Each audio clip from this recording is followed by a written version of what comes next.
لبيك اللهم لبيك. అస్సలాము అలైకుం వరహ్మతుల్లాహి వబరకాతు. నేను మీ అందరి మిత్రుడు మకాందార్ ఇమ్రాన్ అలీ ఖాన్. హజ్ 2025 పేమెంట్కు సంబంధించిన వివరాలతో ముందుకు రావడం జరిగింది. హజ్ 2023లో ఆంధ్రప్రదేశ్ నుంచి మొట్టమొదటిసారిగా విజయవాడ ఎంబార్కేషన్ పాయింట్గా గన్నవరం ఎయిర్పోర్ట్ నుండి జిద్దాకు విమానాలు ప్రారంభమయ్యాయి. విజయవాడ ఎంబార్కేషన్ పాయింట్ను స్థాపించడం కోసం అప్పటి ముఖ్యమంత్రి జగన్మోహన్ రెడ్డి గారు, ఉప ముఖ్యమంత్రి అంజాద్ బాషా గారు మరియు హజ్ కమిటీ చైర్మన్ గౌస్ ఆలం గారు విశేష కృషి చేసిన విషయం వాస్తవమే. విజయవాడ ఎంబార్కేషన్ పాయింట్ స్థాపించక ముందు ఆంధ్రప్రదేశ్లోని హజ్ యాత్రికులు హైదరాబాద్ లేక బెంగళూరు ఎంబార్కేషన్ పాయింట్ల నుండి బయలుదేరేవారు. హజ్ 2023లో విజయవాడ నుంచి బయలుదేరిన హజ్ యాత్రికులకు హైదరాబాద్ మరియు బెంగళూరుతో పోల్చుకుంటే 80,000 రూపాయలు అధికంగా హజ్ కమిటీ ఆఫ్ ఇండియాకి కట్టవలసి వచ్చింది.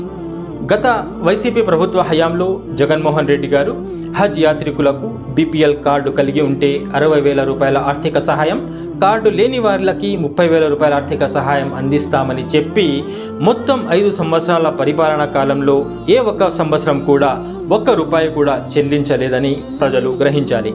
హజ్ 2023లో హైదరాబాద్ మరియు బెంగళూరు నుంచి బయలుదేరే యాత్రికుల కన్నా 80,000 రూపాయలు ఎక్కువగా విజయవాడ నుంచి బయలుదేరే యాత్రికులు కట్టవలసి వచ్చింది.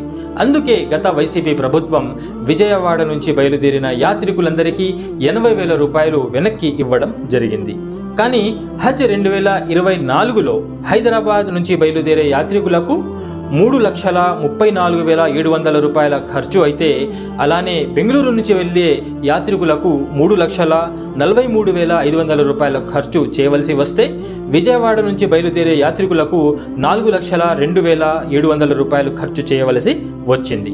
హైదరాబాద్తో పోలిస్తే 68,000 రూపాయలు ఎక్కువగా చెల్లించవలసి వచ్చింది.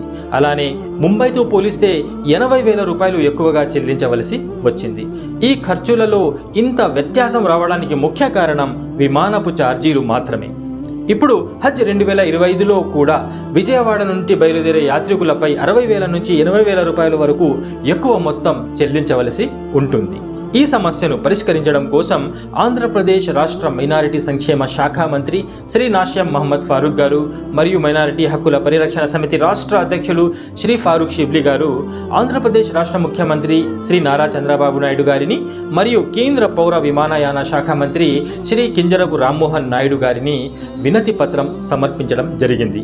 తెలుగుదేశం పార్టీకు చెందిన శ్రీకాకుళం లోక్సభ ఎంపీ అయిన శ్రీ కింజరపు రామ్మోహన్ నాయుడు గారు కేంద్ర పౌర విమానయాన శాఖ మంత్రి అయినందువల్ల విజయవాడ నుంచి వెళ్లే యాత్రికులకు హైదరాబాద్ మరియు బెంగళూరు వలె విమాన ఛార్జీలు వసూలు చేయబడతాయన్న నమ్మకం ఉంది. అంటే హైదరాబాద్ మరియు బెంగళూరు నుంచి బయలుదేరే యాత్రికులకు ఎంత ఖర్చు అయితే వస్తుందో అంతే ఖర్చు విజయవాడ నుండి బయలుదేరిన యాత్రికులకు కూడా అంతే ఖర్చు వస్తుంది.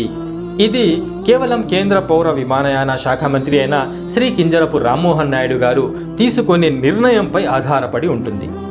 ఇక చివరగా గత ఎన్నికల ప్రచారంలో భాగంగా శ్రీ నారా చంద్రబాబు నాయుడు గారు మైనారిటీలకు వరాలు చెల్లిస్తూ హజ్ యాత్రికులకు ఒక్కొక్కరికి ₹1,00,000 ఆర్థిక సహాయం అందిస్తామని హామీ ఇవ్వడం జరిగింది. ఇక మైనారిటీలు కోరుకునేది ఏమిటంటే, మొదటగా విమాన ఛార్జీలు పక్క రాష్ట్రాల వలె తగ్గించాలని మరియు రెండవది ఇచ్చిన మాట ప్రకారం ఒక్కొక్క యాత్రికునికి ₹1,00,000 ఆర్థిక సహాయం చేయాలని కోరుకుంటున్నారు. ఇంకొక చిట్ట చివరి విన్నపం ఏమిటంటే, ఎవరికైతే ఈ ప్రభుత్వ ఆర్థిక సహాయం అవసరం ఉంటుందో వారు మాత్రమే స్టేట్ హజ్ కమిటీకి విన్నపం చేసుకునే విధంగా ఏర్పాటు చేయాలని, అలానే ఈ ఆర్థిక సహాయం వద్దు అనుకునే వాళ్ళు ఎటువంటి విన్నపం చేయనవసరం లేదని ఇలాంటి ఒక నిబంధనను చేయాలి. ఈ ప్రభుత్వ ఆర్థిక సహాయం ఎటువంటి నిబంధనలు లేకుండా కేవలం విజయవాడ ఎంబార్కేషన్ పాయింట్ నుంచి బయలుదేరే యాత్రికులకు మాత్రమే లభించే విధంగా చేయాలి. ఎందుకు ఇలా అంటే, మన ఆంధ్రప్రదేశ్కు చెందిన ఎంబార్కేషన్ పాయింట్ను ముందు మనం డెవలప్ చేయాలి కనుక.